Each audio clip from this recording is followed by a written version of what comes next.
Halo, assalamualaikum. Campur aduk, itulah rasanya nyobain HP baru dari OnePlus ini. Sejujurnya, saya awalnya nggak minat-minat banget ya buat pakai HP ini. Cuma gara-gara OnePlus Nord 2 pakai Dimensity, sementara Nord CE ini pakai Snapdragon 750G saja, itulah alasan kenapa saya lebih memilih smartphone ini.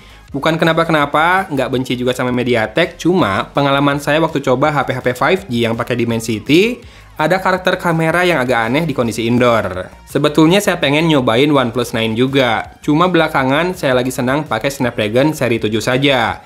Seri 8, apalagi 888, setahu saya punya kendala panas. Dan ya, karena lebih kencang juga, pastinya lebih boros juga ya konsumsi dayanya. Sementara pola pakai saya nggak butuh tenaga besar. Sosmed, komunikasi, kamera, streaming, main game. Jarang kayaknya ya main game, kecuali nyobain handphone baru saya main game. Itu pun paling berat main PUBG Mobile saja. Snapdragon 750G di PUBG Mobile performanya nggak jauh beda dari Snapdragon 720, 730, sama 732G. Bahkan secara gameplay juga nggak jauh dari Snapdragon 765G. Bedanya di 750G nggak bisa frame rate ekstrim kayak di 765G ya. Ya, PUBG Mobile mentok HD High atau Balance Ultra dan suhu juga aman karena memang saya cuma main 1-2 sesi saja ya buat ngetes handphone ini.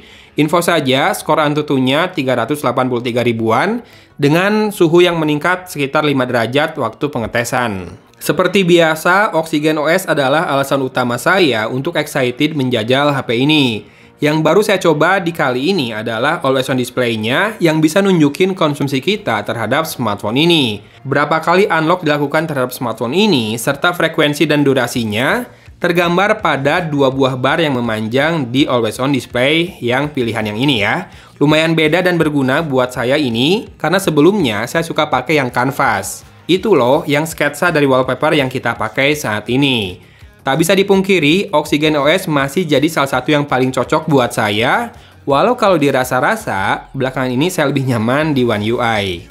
Tidak ada penjelasan logis sih untuk hal satu ini, cuma berasa lebih nyaman saja, mungkin karena pakai UI ini di tablet juga ya. Satu yang terasa banget di OnePlus Nord CE 5G ini adalah ukurannya. Tipis, compact, nyaman, dan berasa kayak Realme. Kecuali warnanya ya, ini warnanya kece banget, warna birunya. Kalau kamu lihat refleksinya, perubahan warnanya sedikit-sedikit ke sudut, kece asli. Dan memang layarnya compact ya, 6,43 inci saja. Panelnya itu adalah Fluid AMOLED 90Hz dan juga nyaman dipandang. Tapi entah gimana, pakai HP ini tuh nggak kerasa spesial. Dulu waktu pakai OnePlus 8, kerasa spesial banget ya. Kemudian OnePlus Nord doang, itu masih ada istimewanya kerasa. Tapi ya mungkin memang karena namanya juga Core Edition ya, jadi rasanya B aja. Yang penting masih pakai Oxygen OS yang nyaman, plus masih punya jack audio 3,5 mm. Mungkin hilangnya profile switch adalah salah satu alasan yang bikin HP ini kerasa B aja. Rasanya tuh kayak OnePlus Nord N10, tapi sudah AMOLED dan juga sudah in-display fingerprint scanner. Mungkin karena kameranya disunat kali jadi 3 aja. Enggak sih, kalau kamera 3 juga menurut saya tetap lengkap kok. Ultra wide ada, makro juga suka muncul tiba-tiba pilihannya. Kemudian juga portrait bisa, jadi saya rasa nggak terlalu banyak bedanya dengan yang kameranya 4. Toh kameranya juga tajam depan belakang nih. Low light cenderung bagus walau lebih ke rata-rata ya. Tapi ultra wide jomplang banget memang kualitas kameranya. Begitu kamu masuk ke low light itu kerasa banget tuh. Gelapnya tuh ekstra ya kalau di ultra wide. Dan perekaman video bisa 4K 30 fps dan juga Full HD 60 fps. Dan di sini baru saya rasakan bedanya. Coba deh kamu rekam di 60 fps terus panning gitu ya, gerak ke samping, boleh muter, boleh gerak biasa aja. Nah, saya contohnya kayak gini nih, tangan saya waktu megang kopi ini tuh kayak lagi itu, The Flash lagi mau nembusin tangannya ke benda ya. Bergetar. Ya kayak gitu. Sekalian deh, teman-teman boleh juga simak hasil foto dan video dari smartphone ini lengkapnya. Terus komen ya, bagus nggak sih kameranya buat level harganya saat ini? 1991. Birds and people are living together in seemingly perfect harmony. Until one day, a young man catches fire. This is Phoenix.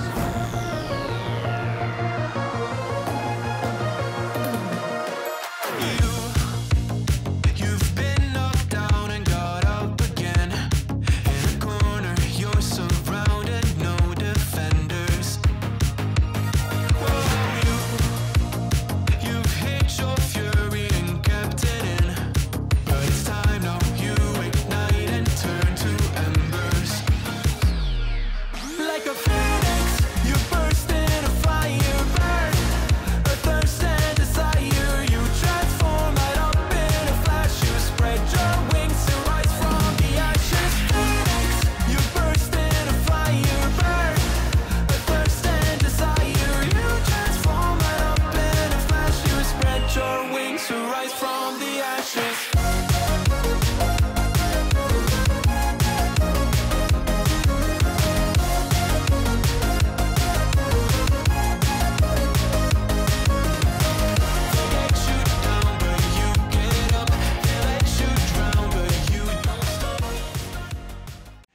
HD 30 fps, Ace-nya kerasa.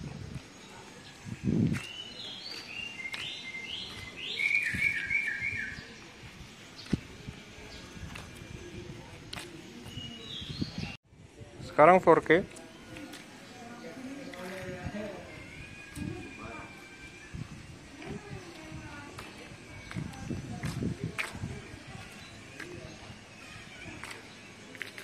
Warnanya bagus sih kelihatan. Ini terik ya. Biasanya kalau terik video suka over bright. Ini sih segini warnanya bagus. Di 4K kelihatan sih kalau stabilisasi tidak sebagus di Full HD. Video kamera depan pun bisa 60 fps. Cuma karena saya render video buat YouTube 24 mungkin nggak kelihatan ya. Tapi kalau di viewfindernya sih rasa ini smooth karena frame rate-nya tinggi. Stabilisasi silahkan disimak juga. Ada backlight.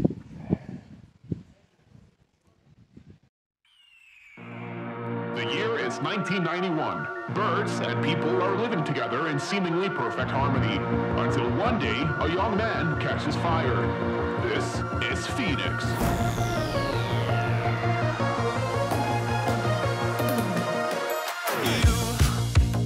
You've been knocked down and got up again. In a corner, you're surrounded, no defenders. Anyway, untuk battery life sih HP ini mantap ya. 3 kali pengujian saya lakukan dari full ke 15%, selalu total usage-nya menembus 30 jam. Paling panjang itu 39 jam dengan screen on time 5 jam. Dan pemakaian saya kebanyakan buat sosmed, streaming, chatting, dan sedikit gaming, semuanya pakai wifi. Tapi tetap 2 kartu SIM-nya saya pakai ya. Saya pakai Tri sama XL, dua-duanya dapat sinyal, bisa internetan, jadi aman lah ya. Kemudian loudspeaker-nya mono, kualitasnya rata-rata cenderung ke bagus, jauh dari jelek, tapi nggak deket ke istimewa juga. Memang yang paling jadi ganjalan dari HP ini pastinya karena tak dijual resmi dan harga di Indonesia ditambah dengan bea masuk dan juga cuan buat sellernya, jadi berasa kurang worth it karena termurah sekarang ada di 6,5 jutaan. Bisa jadi mending Realme GT, mending Galaxy S20 FE atau bahkan mending Poco F3, semuanya bisa. Tapi saya lihat di Banggood ini cuma 4,5 juta, tambah ongkir sama bea masuk yang udah di cover biasanya ya. 1,2 juta jadi 5,7 juta. Masih lebih mending lah ya, lebih murah. Jadi, buat teman-teman yang merasa cocok atau tertarik, saya akan taruh juga link ke Banggood di video ini. Oke? Sisanya saya bingung mau berkata-kata apa lagi. Mungkin memang kalau mau spesial jangan seri Nord ya carinya. Karena filosofi seri ini memang memberikan experience esensial dari OnePlus dengan harga yang lebih masuk ke banyak kalangan. Ya, sunat-sunat. Memang udah beda jadinya ya dari filosofi awal OnePlus yang memberikan persaingan ke jajaran flagship dari brand mainstream dengan harga bersaing dan cara penjualan yang berbeda. Kalau kamu ingat, dulu kita bahkan perlu dapat invitation buat bisa pesan OnePlus yang baru launching ya. Dan rasanya masih mimpi untuk OnePlus ini bisa jualan resmi lagi di Indonesia. Irisannya dengan inangnya, Oppo, itu makin besar. Bahkan OnePlus Switch saja sudah diganti sekarang jadi clone phone. Bukan tidak mungkin nanti Oxygen OS malah dilebur dengan Color OS demi cost untuk R&D software yang lebih efisien. Dan mungkin nanti Oppo rasanya makin OnePlus juga.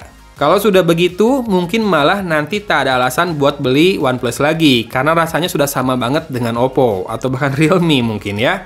Who knows?